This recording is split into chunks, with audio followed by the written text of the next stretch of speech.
because we had a sort of internal competition. We wasted a lot of time on that, but I'm so glad we did because it was worth it in the end. And we essentially have selected more dangerous pathogens over the time through the use of antibiotics. It's not exactly the most profitable thing, I would say, to do research into antimicrobial resistance or antibiotic resistance in comparison to cancer. The WHO mentioned that, I think it was in 2019, the study, it was about 700,000 people that die every year. Compare that to cancer, which is about 10 million per year, and you pretty much understand why no one really takes this up seriously. It's like a silent pandemic. It is. We don't see this, but one day it will lead to a disaster if we will not work on this. Yeah, the same study, they said that by 2050, 10 million will also die from antimicrobial resistance. So the point to that would be just reduce our reliance on antibiotics, which is something that, while it sounds great and it should be something that we take seriously, isn't exactly possible. Welcome to Charged with Curiosity, another podcast where we have a guest from iGEM team, iGEM Freiburg, University of Freiburg. So, Nafis. My name is Nafis Madapalli. I'm a third semester student doing my bachelor's degree here in Freiburg in the field of biology. I participated in this year's iGEM team, and yeah. Great. But why not start with, let's say, iGEM introduction? So let's say if our audience who are not familiar with iGEM, what iGEM is and what you guys are doing specifically in the iGEM team and how many members are there. So if you can just briefly introduce about that as well. Absolutely. Yeah. So iGEM, or the Internationally Genetic Engineered Machine Competition, is the largest competition in the field of synthetic biology. Essentially, university students form teams. These teams then compete amongst themselves to form a project that has something to do with synthetic biology. Now, as such, it is very broad. It can cover things from agriculture to stuff from healthcare. Mm-hmm. You can do something with crops in order to increase rubber production or make from environmentally friendlier methods for rubber production to stuff that we're doing, which is essentially the targeted delivery of antimicrobial peptides to pathogens. Mm-hmm. And this is where I have to explain all of what I just said regarding our project. So our project, the graphical abstract of which you can see behind me probably in the very small quadrant, it deals with targeting the pathogen Pseudomonas aeruginosa. Now, this pathogen is associated with pneumonia, specifically hospital-acquired pneumonia, ventilator-acquired, and so on and so forth for immunosuppressed individuals. Now, this pathogen is resistant to a variety of antibiotics. So our project was essentially trying to deliver antimicrobial peptides, which are short cationic peptides produced by the innate immune system of many organisms, including bacteria, humans, plants, and so on and so forth, into these pathogens. So in order to do that, we used a plasmid. So you might be asking yourself, hey, why do you use a plasmid? Why not just deliver the antimicrobial peptide itself? Great question. That's the first thing we thought of as well. The answer to that is very simple. First off, antimicrobial peptides, short cationic peptides, are very, very expensive to produce. We ran into the same problem when trying to synthesize these peptides through third-party institutions or companies. Secondly, they're short peptides. They're going to be degraded by proteases present in the blood serum. So we used a plasmid. We attached a very specific promoter. Now what this does is it restricts the expression of our AMP in the pathogen. We deliver the plasmid via transport vesicles, be they liposomes or OMVs, and we kill the bacteria from within. Great. I mean, it's a nice introduction about your project, but we'll just simplify everything what you said, because there are many people who are not that much familiar with this, and we are, as a science communicator, we have to simplify this complex science, what we have just, Nafis mentioned. So why not just start with what is antimicrobial resistance, AMR, and why it is that much, let's say, important, and what are the critical things which, let's say, people from non-scientific background, they should be, let's say, kind of aware of these things, because many people overuse drugs, which leads to antimicrobial resistance. So what are the steps which we can avoid from ourselves? Let's first start with AMR. Yeah, what is AMR? Antimicrobial resistance to antibiotics. These are things that we've heard of multiple times in newspapers, and things that we will be hearing more of. All of this refers to the phenomenon that's occurring right now, where our overuse of drugs, now be that in the case in animal feed or in just human therapeutic drugs, leads to the evolution of more drug-resistant pathogens. It makes sense, doesn't it? You use drugs to target pathogens, most of them die, but the ones that survive are the ones that are evolved resistances to these drugs, making them more dangerous to us. And we essentially have selected more dangerous pathogens over the time through the use of antibiotics. And especially this cause hasn't exactly been taken up by institutions as such. It's not exactly the most profitable thing, I would say, to do research into antimicrobial resistance or antibiotic resistance in comparison to cancer. Because, let's be honest here, it's not the same.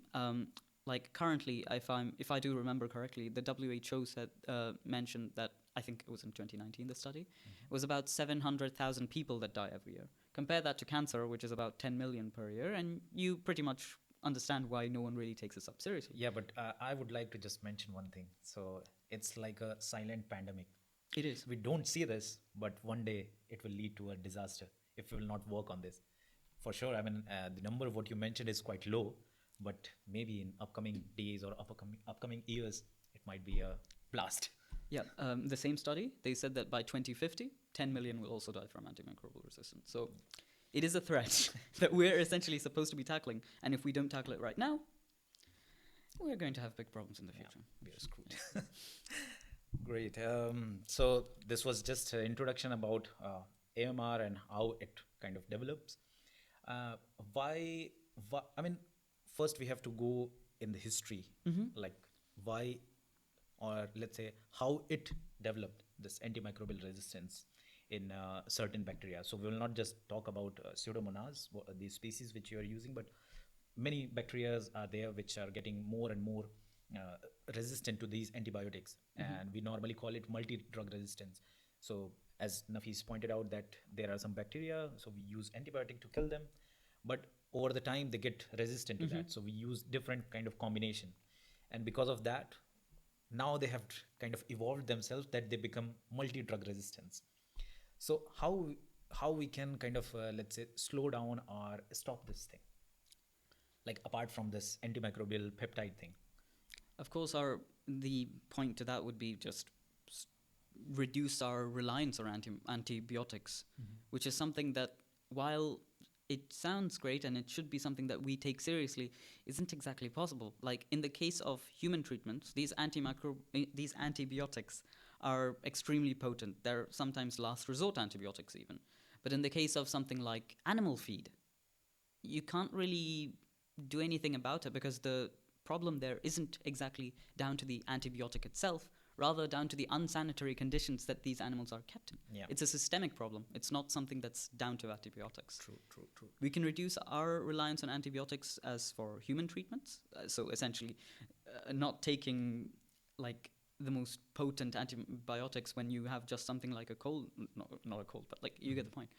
But for stuff like the really dangerous stuff comes from stuff that we don't even think about, stuff that we don't see. True. Yeah. So Let's say, according to you, what would be the steps which some, let's say, even non-scientific community should take? For example, I mean, they can avoid or they can lower the consumption of antibiotics in certain cases if it is avoidable. But what other things are there, according to you? I would say, above all, it is also something that we have also got to take into consideration is how these antibiotic-resistant bacteria they go from one place to another. What I mean by that is, you have antibiotic-resistant bacteria perhaps in a hospital. Then they infect a person. That person then infects someone else, and so on and so forth. And now you've got something that's not localized as such. I would say that this is also something that we have to focus on. So a community that has to genuinely make sure that it's all sanitary and stuff like that. That is one thing. And with regards to the whole, how do I put this, the industry regarding animals, of course, one thing would be to just, first off, not unsanitary conditions. That is the first point. Second point would be, of course, then, because that would essentially just increase prices and not allow us to have the same sort of luxury that we enjoy right now, just eat less. That is also perfectly something that we have to take into consideration as a consumer-based species right at the moment. So yeah, essentially just, I don't know how to put this. And awareness, most important thing is awareness, because the thing is, many people are not aware of these antimicrobial resistance thing. Yeah, so I was saying that many people are not aware of these antimicrobial resistance drugs and overuse of there. So especially in livestock or animal culture, where people just add some antibiotic in feed or something, and that kind of accumulate. Let's say either it could be aquaculture or maybe some livestock animal, and from there we get, like, if you're consuming, so Yeah. humans get, and over the time it accumulates and make the bacteria more resistant to certain antibiotics. So that's why the first thing from my, it's my point of view, that we should do awareness thing. So we should aware more and more people, especially farmers or people who are, let's say, doing cultivation of even crops, or maybe for aquaculture or so that they at least not avoid but try to use less antibiotic for certain things if it is unavoidable. And then, as you mentioned, to keep more sanitation in industries, especially for, let's say, animal meat or something, these kind of industries. So we should keep it more sanitized. Other thing is, to look for alternative options other than Absolutely. drugs. One possibility is antimicrobial peptide, or there's one more thing, bacteriophage. But I think it will take some more time and research to maybe develop bacteriophage, because it's very challenging to grow and to have more in population. But this is probably promising, I guess, antimicrobial peptide. As such, it is promising, and there are a few antimicrobial peptides like colistin, for example, that have already been approved. But these are last resort treatment options, so But we have to be careful. just to give an introduction to our audience, so what is this antimicrobial peptide? Is it a short peptide or something? It typically ranges from 5 to 100 amino acids, but the average is around 50 amino acids. Okay. These are positively charged, and for bacteria and human cells and so on and so forth, they have negatively charged membranes. Positively charged peptide can then easily form pores within these membranes, go inside, and then inhibit various cellular functions, be it protein synthesis, transcription, so on and so forth. And how effective it is? They are quite effective as such.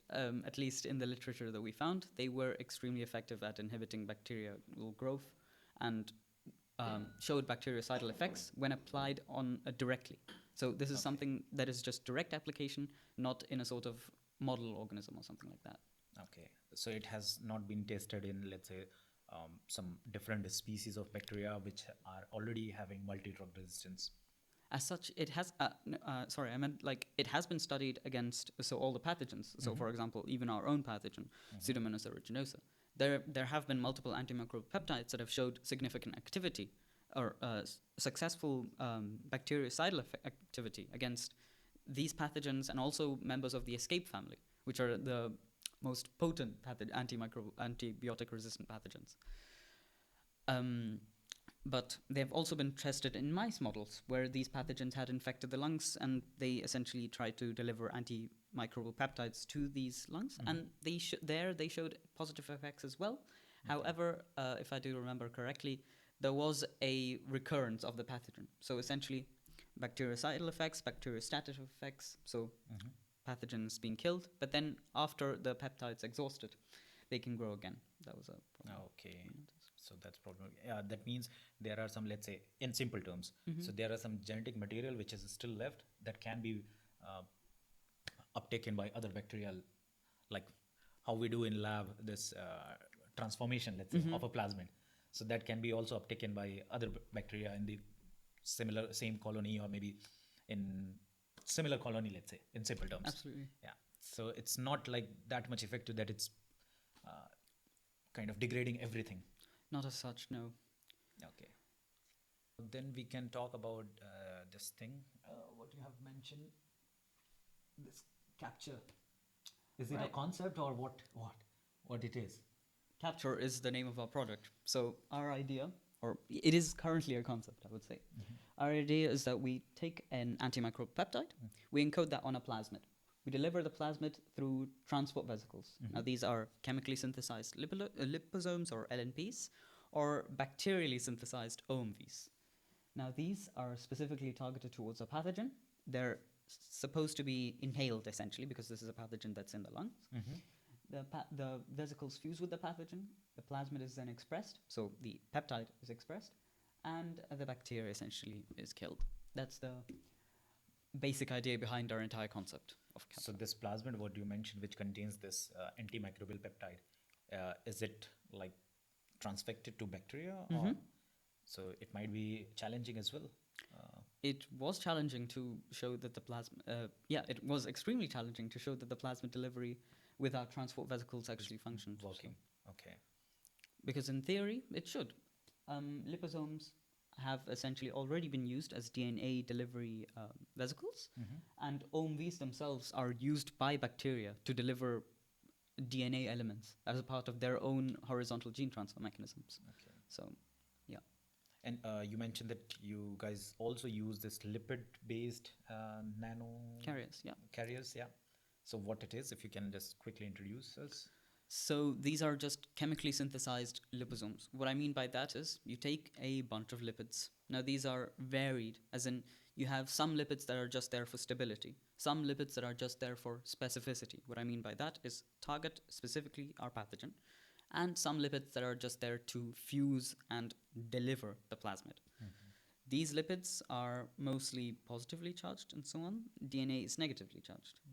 Fuse them together and you have a lipid outer layer, and the DNA is essentially protected inside. What this allows you to do is deliver it safely without having any degradation. Yeah, essentially. Okay, great. So how did you get this idea? Like already from published literature, or did you guys had a kind of a brainstorming session in the iGEM team? I would say it was a bit of both. Okay. Because we had a sort of internal competition. We wasted a lot of time on that, but I'm so glad we did because it was worth it in the end. What kind of competition? So essentially, we divided ourselves into teams or individuals and so on, and we just went on the search for ideas for our project because at that time we had no idea what we would do. Okay. We had stuff from hydrogels for plastic pollution, to using bacteria to produce electricity, to tire pollution, to this project, and so on and so forth. And we essentially just competed against each other until there were just 2 teams remaining. Okay. And from those 2, this was the one that was selected. Okay. And so you mean within iGEM Freiburg team? Oh, okay. Interesting. So, I mean, there was no as such specific, let's say, project. You guys were just kind of exploring around, and then you found out that this is the promising one, and everyone agreed on that. Probably. It was also very organic because what we started off with was very different from what we ended up with. At the very beginning of the project, we discovered a paper regarding contractile injection systems. I think this was something that a few bacteria have in order to inject DNA into other cells. Now, the paper that we found, they were trying to use this to target, I'm not sure, no, I'm not entirely certain, but they were also trying to use this to target some sort of infection. And they had successfully done that in mouse models with specificity and so on. One of our advisors mentioned that there would probably be issues regarding immunogenicity, as in immune system would recognize these as foreign objects and would therefore start an immune response. With that, some of us just straight up went, okay, we have a delivery system and we have a payload. Let's try finding what these 2 things should be. Let's try optimizing them, and let's try just taking these ideas further. And that's how we ended up with this. We started with antimicrobial peptides. They're stable, and they're not stable, and they've been tested previously, just purely applied externally. But have they been tested within a plasmid? Not really. That's our first idea. Okay. Second, we have liposomes. These have been used. The most famous example is probably the mRNA vaccine for COVID-19. And so our idea was, okay, this has been used for that. Why don't we try delivering our plasmid with it? And that's how we ended up with the basic idea. And over time, we also had this idea of, okay, this is all fine and good, but we essentially have one system that's about producing a plasmid and one system that's about producing a liposome. That's a bit of a hassle. Why don't we try making both of these things in one bacteria? And that's how we ended up with OMVs. Okay, so just to, kind of, again, recap this. So you mentioned that you just put this antimicrobial peptide on bacteria. And these are like plasmids, so it can be uptaken by itself. So there's no as such, let's say, kind of heat stress or something to open up the pore. So this peptides itself will open up the pore of bacteria, or how does it work? Do you mean the external application? Yeah. Yeah. So these that was just done with pure peptides without a plasmid. Ah, okay. These just directly from pores. Okay. We had tried. I think we like just sometimes as controls. We did do just plasmid transformations. We tried to do plasmid transformations without doing any treatment to the bacteria whatsoever. But those just in general never function. And is this peptide already known to create the spores? Yeah, the peptide that we chose, sushi S1, is derived from the horseshoe crab. Now, this peptide forms pores by targeting the LPS, the lipopolysaccharide of the pathogen Pseudomonas aeruginosa. Okay. And it will just make the pore and damage the cell wall, let's say, or... Yeah, the cell. Yeah, essentially, yes. Okay, great. So you guys got this idea from maybe previous publication that this peptide already exists.